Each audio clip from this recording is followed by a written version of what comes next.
Dengan kondisi seperti Sudirman ini seharusnya seperti apa, Pak Susno? Bukan SOP, undang-undang bahkan mengatakan orang yang diperiksa sebagai saksi itu harus sehat jasmani dan rohaninya, sehat mentalnya. Ya kan kita baru berbicara saja tidak sulit-sulit ya. Berbicara tadi Pak Jutik katakan baru bicara nggak lama setelah itu dia lupa terhadap apa yang dibicarakan. Nah mestinya orang yang menangkap dia, yang memeriksa dia, yang menyidangkan dia, hakim yang mulia, yang di depan persidangan, tahu kondisi orang kayak gitu kok masih nekat menghukum dia. Ya inilah untuk kalangan penegak hukum, ya hakim yang menangani dia. Nah kok menghukum orang kayak gitu. Iya. Inilah kondisi penegakan hukum kita, memprihatinkan seperti itu. Pak Susno, kalau kemudian kita sudah mengalami bagaimana sulitnya mencari keberadaan Sudirman sejak kalau tidak salah akhir Juni, hampir 2 bulan hingga saat ini, kemudian akhirnya keluarga bisa bertemu, pengacara kemudian bisa memindah alihkan kuasa hukum ke tim Pradi, timnya Pak Jutek. Bagaimana dari titik ini kemudian memastikan tidak ada lagi keanehan-keanehan atau penghilangan-penghilangan atau kesulitan-kesulitan untuk menemui Sudirman dan memastikan bahwa Sudirman mendapatkan haknya sebagai terpidana sama seperti 6 terpidana lain? Ya itu hak asasi manusia ya, untuk bertemu keluarga walaupun dia tahanan, walaupun dia terpidana. Hak asasi yang harus diberikan. Nah makanya kemarin dalam saya berbicara di sebuah stasiun televisi swasta, saya katakan kalau pengacara atau advokat yang menghalangi itu, advokat itu sudah melanggar hak orang karena kan dibatasi, yang bisa ketemu kata si advokat hanya orang tua, yang lain nggak boleh. Emang apa hak dia? Hak daripada terpidana dilindungi oleh undang-undang. Kemudian ini pelajaran ya, kita petik pelajaran yang baik, mudah-mudahan dengan ditemukannya si Sudirman, diketahui kondisi kejiwaannya, kemudian diketahui bahwa dia tidak melakukan sesuatu perbuatan yang dituduhkan yang mengakibatkan dia dihukum, sehingga semua kejahatan atau semua perkara yang dituduhkan kepada terpidana yang sekarang berada di dalam penjara akan terbongkar. Apakah mereka pelaku, apakah perkara itu ada benaran atau tidak, kemudian kalau tidak ada bersegeralah untuk diputus PK-nya. Nggak usah menunggu 6 bulan. Dengar-dengar ini akan masih nunggu 6 bulan, ngapain 6 bulan? Baca berkas gitu aja kok. Nggak usah dibaca berkas aja, kita udah tahu kok, udah lihat, oh itu orang nggak bersalah kok. Harus berapa lama-lama, kasihan lah nasib orang. Kalau nggak cobalah masuk penjara aja 2 hari itu kayak apa rasanya sih? Kalau hakim tidak boleh berpendapat pada sidang pra-peradilan, saya justru punya ini 11 Oktober 2016.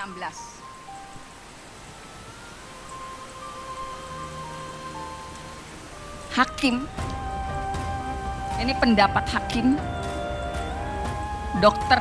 Etik Purwati Ningsih yang menyidangkan Sakatatal. Hakim, geng motor sadis dan kejam.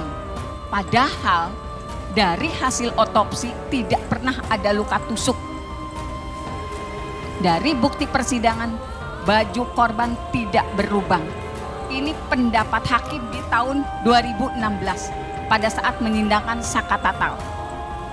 Jadi hakim berpendapat kalau sekarang dilarang, ini 2016. Karena apa? Tuntutan demo. Siapa yang memimpin demonya? Anggota DPRD Kota Cirebon. Kalau sekarang netizen, kalau dulu anggota DPRD Kota Cirebon. Ini pendapat hakim. Padahal hakim tahu betul hasil otopsi tidak pernah ada luka tusuk.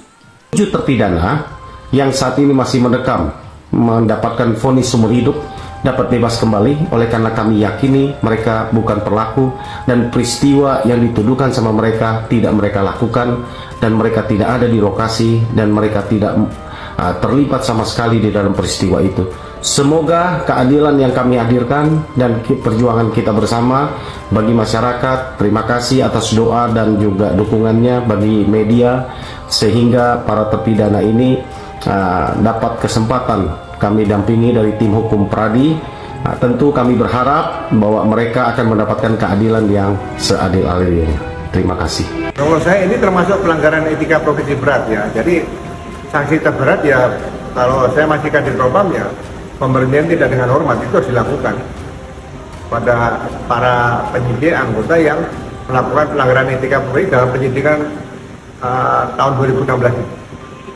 Kami akan melaporkan jaksa-jaksa yang menuntut mereka tinggi, ya, ke Kejaksaan Agung, ke Dewan Pengawas atau Jaksa Agung Muda Pengawasan untuk diperiksa. Mereka menuntut orang berdasarkan bukti-bukti yang minim, bahkan tidak menghadirkan saksi penting yaitu Aib dan Dedi hanya berbicara sumpah saja. Kemudian mereka hanya bangga ketika hakim menjatuhkan hukuman berat kepada seluruh terpidana. Nah, jadi tidak ada sedikit nilai perubahan yang disaksikan oleh masyarakat Indonesia saat ini. Itu aja. Jaksa yang dulu kalau seandainya PK itu menang atau Anda salah memvonis, Anda ceroboh sadar. Karena hal ini bisa menimpa anak Anda, istri Anda, Pak D Anda, dan diri Anda sendiri. Kenapa 6 CCTV yang sudah disita itu tidak dibuka?